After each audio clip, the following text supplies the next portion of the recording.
All right, shalom, shalom. We're back with video B of O.I.M part 3. And we're going to be talking about research on behaviors, both learned and inherited. And you see I have my Isha here, Sister Gabrielle. And so as we look, I want to ask the first question I'm going to ask, as we come back to you here with video B of part 3, is that do you understand how much a person's DNA affect their way of life? How much their DNA affect, their way they behave, the way they move throughout certain things, different aspects of the way, they function is all affected, by inherited and learned behaviors. Now, I'm going to ask you, Sister Gabby, do you actually think inherited behaviors exist? Yes, sir. All right. So what we want to do with that, is just share with you guys, an aspect about it, because we're going to be going down here, getting into some of the X Factor material. I'm going to get into the first thing that I have on the list as a part of my X Factor material to share with you all so that you can begin to understand, because and when we look at it, some of these things are going to make you upset, because then we know for a fact that what we saw pertaining to Japheth, his enlarged mentality is what I call it. It's real. And so I've identified it. And so then with some of these things that's researched, then we're going to begin to point it out. All right.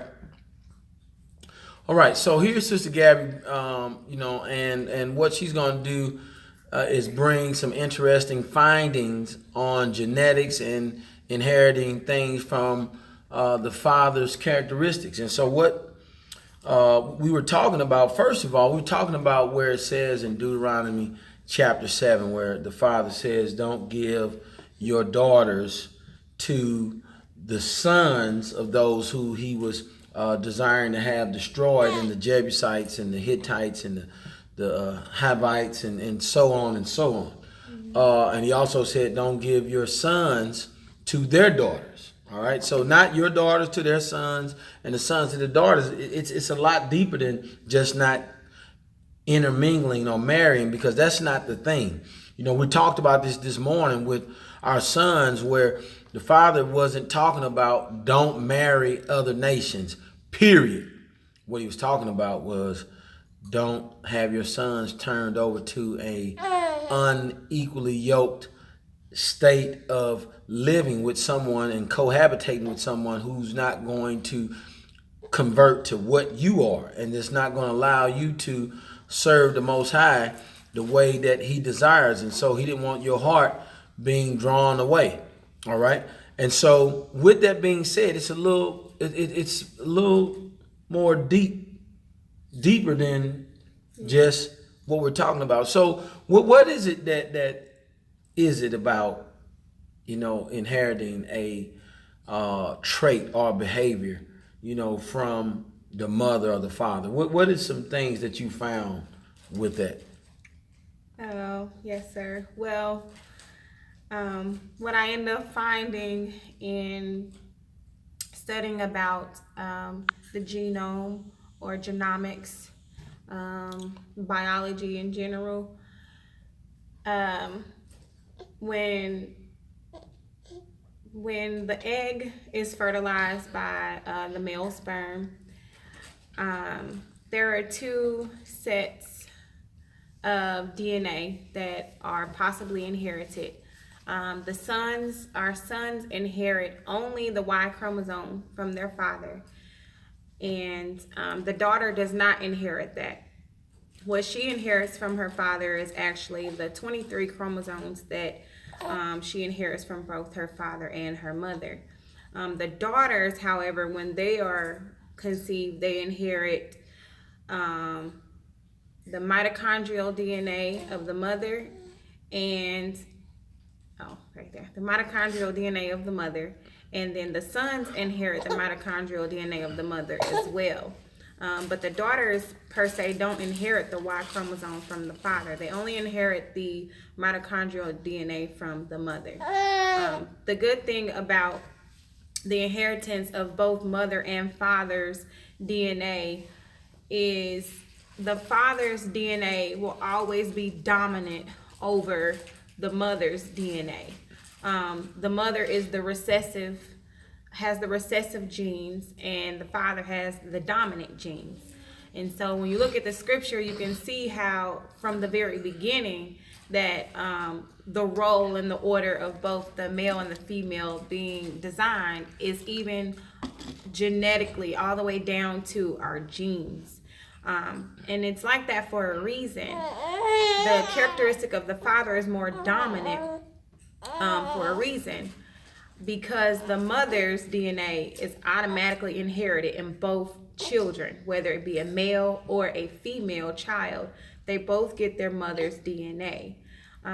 So the scripture that my husband was speaking of earlier that we went over this morning with the children, it was opened up even broader, like opened up where we can really understand why the Most High was saying not to take their daughters, and not to give your sons to their daughters, or give our daughters to their sons.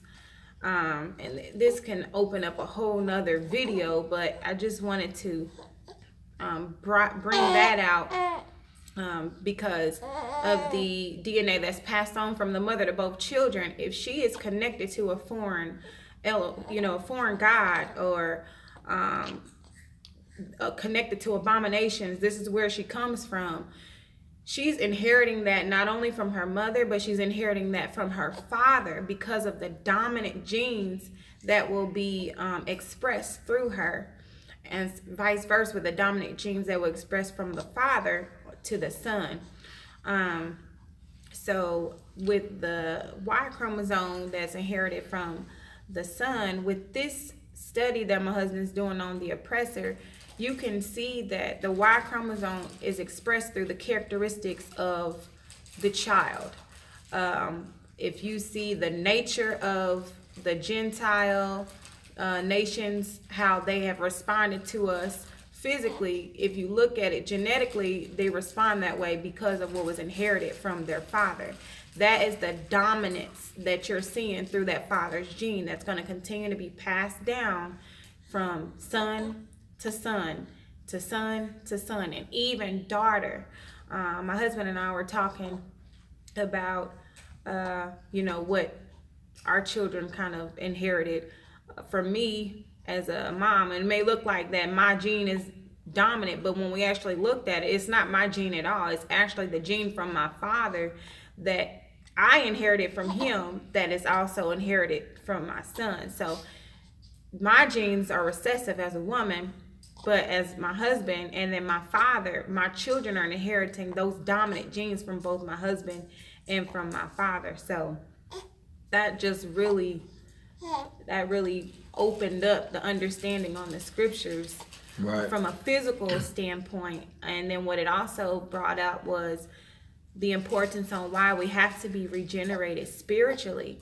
If you are to marry a daughter from another nation, why you really have to look at the spiritual aspect of it. Is she truly regenerated through the Holy Spirit? Has she been regenerated? Because if she has not, then those dominant characteristics of her nation, those dominant characteristics of the nation of that son that may want to marry into Israel, they're gonna come out if they haven't been regenerated by the Spirit. Right. So all in all, as we move on, because we're getting ready to go to just some screens here that's going to further back up what we're talking about. But basically, when we look at Japheth and we look at alluring, we look at to deceive, to be sinister, to befriend falsely. Are those characteristics of Japheth? Yes, sir. And so we find that Japheth, even when we was reading earlier in just the video A, we found that Japheth was associated with Europe. You know, we look behind his name in the BDB, in the Brown Drivers Briggs, he was associated with Europe. Now, that's very interesting. He was also associated with cold, all right? And so what we're going to do is we're going to dig in. Sister Gaby, I thank you for it. And I'm going to continue the video. And so you guys just hang on. And what we're going to do is take a break. All right. So, you know, we just had Sister Gaby, you know, share in on that, my Ishai, you know, just some things we've been talking about, because I wanted it to be a part of, you know, what we're bringing out here. So let's go ahead and go to the next screen. And so this is from, you know, a research website where they were bringing out examples of learned behaviors and inherent behaviors. And so here's some of the examples. You are better at using the computer than some adults in your family. If so, you learned how to do this. You did not inherit this behavior from your parent. We learn many behaviors that helps us every day. These behaviors include how to make a sandwich, skateboard, and be polite to others. So that's an example of learned behaviors versus where we look at inherited behaviors. When the weather turns chilly in the fall, animals prepare for the winter by instinct. So they use the word there, instinct. All right. Some animals head for warmer climates during the winter, migrating. Other animals find a safe spot to curl up in for a long sleep, hibernating. Spiders spinning a web. So those are inherited behaviors. Every spider is going to spin a web. So, you know, that's a part of a inherited behavior. So when we look at that and we look at Japheth, so this enlarged attitude is long standing, because as I look at the beginning of the book and then I look down in the book of Revelation, where I see even after the rain, the 1,000-year reign, that you still got some of the seed of Japheth still going to come up and try to come up against Israel, knowing that the king has already come, and you still going to try to come up after Satan has been loosed. And he said Satan was going to be loose to deceive the nations. And guess who he go deceive? Some of the seeds of Japheth, still, yet, and again. That is amazing to me. So we're talking about inherited behavior that's going to go through a length of time. All right. So here, let's get into the exploration of some of our X Factor material now. You know, what I do want to tell you, that as we look at this, I'm getting ready to read and point some things out. I'm not going to be upset about, you know, the things that I'm going to read to you, because I've already had those moments early on in life, you know, when I began to look at issues with race. But this is not a race thing, more so that I understand that this is about waking up my people, waking them up from the deep sleep and the stupor that we're in, to let them understand the things that I now understand, because it's a lot of understanding out there. So let's get right into it. All right, behavioral evidence of Japheth. Behavioral evidence of Japheth. And so here, this book is titled Christopher Columbus and the African Holocaust, Slavery and the Rise of European Capitalism. All right, so it's talking about a region and a people that is from that region, and a specific, you know, title that relates to people, you know, in this region, that's from that region. All right, and this book is by John Henry Clark. Okay, so here, let's get right into it. All right, here's Clark references. You know, Clark referenced origins and the enlarged attitude. And so you're going to see me use that enlarged attitude a lot. All right, here we go. All right, so I have a few different PDFs that I photoshopped, that I made into PDFs, and then I turned them into JPEGs actually, because I scanned them onto my phone right out of the book. I have the book at home, and I scan these right out. So some of the pages may look good, some may not, but you'll get the point. The thing here is to have ears to hear and eyes to see. All right. On this page here, all right, it says, he chronicles the glorious history of Africans before their calamitous meeting with Europeans, when the Africans were intellectual giants of the world, while Europe was encased in darkness and ice enclaves. Look how he refers to ice. You notice Japheth was from the cold, okay? Of this, Dr. Clark noted, the Africans have also preserved the intellectual masters of Europe, all right? Like Plato, Aristotle, Socrates, as well as some of the basics of Christianity. The Europeans would now use the information and turn on the people who preserved it. Africans have not only preserved these European intellectuals, but tutored them and were responsible for their historical glory, something for which scholars like Duop and Abinga stated credit was never given where it was due. In fact, Africa was treated with total omission and relegated to barbarianism, while Europe glorified in its sunshine. Now, boom, let's go back to the name, Japheth, and let's go back to this enlarged, this increased attitude. Well, guess what? That's what they did. You've expanded with the information that you utilize from these people who was not your original idea, was not your original thought process. And yet you took that information and you utilized it as your own, and then you reversed it as if these people who shared and taught you this information, you changed it as if these people were barbaric, and you still use that. You're going to see, especially with the second piece of material that I have, you're going to see that this is an attitude, this is a spirit that's continual.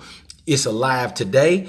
If you're not afraid to look in, when this book is referring to the Europeans, and which I'm referring it to Japheth, the seed of Japheth, because we saw that in the book. We saw it that the Bible dictionary in the form of Brown's Driver Briggs used this information to kind of classify who these people are. And you're going to see, is if we go back to Genesis 10 to Javon, that's going to be very prevalent to when we get to some more of this information. All right. Okay. All right. The king of Ghana knew about this people. All right. And so let's look at this. And this is what we find. We have to deal with another date neglected in history, 1482. Ships landed off the coast of what is now Ghana, earlier the Gold Coast. All right. And we're going to go out to a map that shows where the Gold Coast was. All right. Because that's very important for us. They insist now on building permanent fortifications. Portuguese ships had been coming along the coast since 1438. All right. And then let's look at this other portion here. It says the important thing about this trip when they forced. See, that's what that's what Japheth was doing. You was forcing your way. You was enlarging. You were increasing. So look what's wrote right here. Don't get mad at me. It's your people, the one that's done it. And guess what? See, the only way out of this, the only way to escape what the Most High is going to bring on the heads of the people is to convert to the thing that keeps you from being in the wrath of Yah. All right. So let's finish this reading. The important thing about this trip, when they forced their way into Ghana, and an African king, King Anasa, differed with them and told them, If we saw each other infrequently, maybe we could maintain our friendship. Too much familiarity would erode our friendship. He was beginning to see what could happen. Now, I want to stop right there. He said he was beginning to see what can happen. Well, when we start to see some of these other things later on in part 3, in O.I.M. part 3, you're going to see what he saw back then, because it's something about the seed of Japheth when they begin to study you, when they begin to come around. You see, when I look at capitalism, like I was saying in one of the other videos, when we used to put Nike socks on our arms. Well, guess what? They studied us so much that you made these forearm sleeves. We used to take our sleeves when we used to cut off our t-shirts and put it around here. Well, guess what? You made sweat caps to go on the helmet. You study people. And so here's the king way back in the 1400s knowing what the seed of Japheth was capable of. All right. Here it says he was beginning to see what could happen. Then in the beautiful last times of his speech, he said, the sea is forever pushing against the land, and the land with equal obstinance is forever pushing against the sea. He understood what could happen, but those Portuguese who could not sell him, look, the Bible story. You see that? Forced. Forced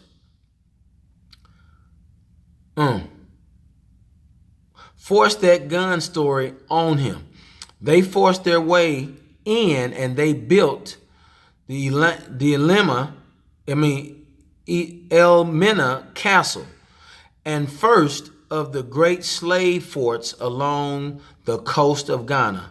If 36 of 42 slave fortresses, you said, if 36 of the 42 slave fortresses are in Ghana, this tells you that Ghana was the headquarters of the slave trade. So I want to stop right there because we are over. When we pick back up, we're going to come back with the remaining from Dr. Clark's book. But I just wanted to show you that. Now let's recap on those. Now listen what it says, all right? It says that 36 of the 42 slave fortresses was in Ghana, all right? And before it was Ghana, it was known as the Gold Coast. And so when I look at that, and I find that to be very interesting, because Japheth has forced his way in. Japheth is doing what he was designed to do, all right? These folks was given the land of the north in Europe, near the Caucasus Mountains. And you're going to see what Dr. Clark goes into, and even some of these other materials. It's just getting started. It's getting good. And I want you to keep that in mind. See, don't get mad as this information come out, because we got to lay it to your tail. We got to bring it out, because you folks are lying on the news. You're lying, in the newspapers. Every source of media, you're lying. And the trip with this thing is that I see how you continue to belittle people and make people inferior. And so as we see through this study, we're going to find out exactly why that is taking place. And so I wanted to plant that on your heart, Israel. Hey, you all be blessed as we get ready for video C of Oppressor Is Manifest, Part 3, O.I.M.